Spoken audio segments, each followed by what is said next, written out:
Hello guys, today I'm going to be explaining why IQ tests work and why they're a good measure of intelligence.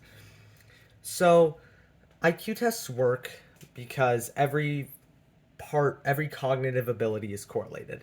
Your working memory, your attentional fluency, your learned knowledge all correlate with one another.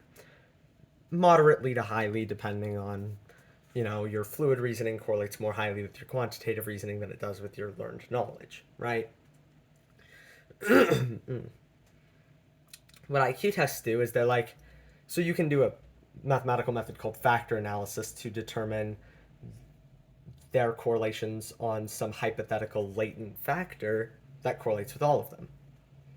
This hypothetical factor is called Spearman's G, or general intelligence. If every factor correlates highly with this general intelligence because they correlate moderately with each other, but their only shared relationship is the general factor, that means that they all load decently highly onto the general factor.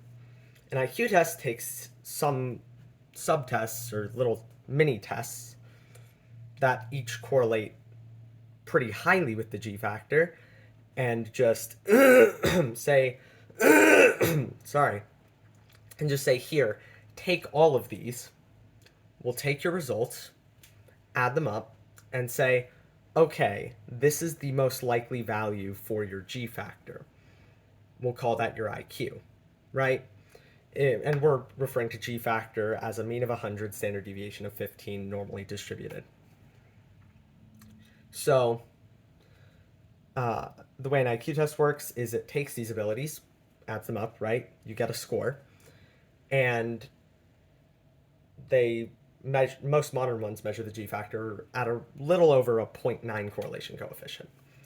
So I may be hearing, what about emotional intelligence or social skills? Well, a few things. One, IQ tests, because they correlate with the G factor really well, they actually correlate pretty highly with academic performance,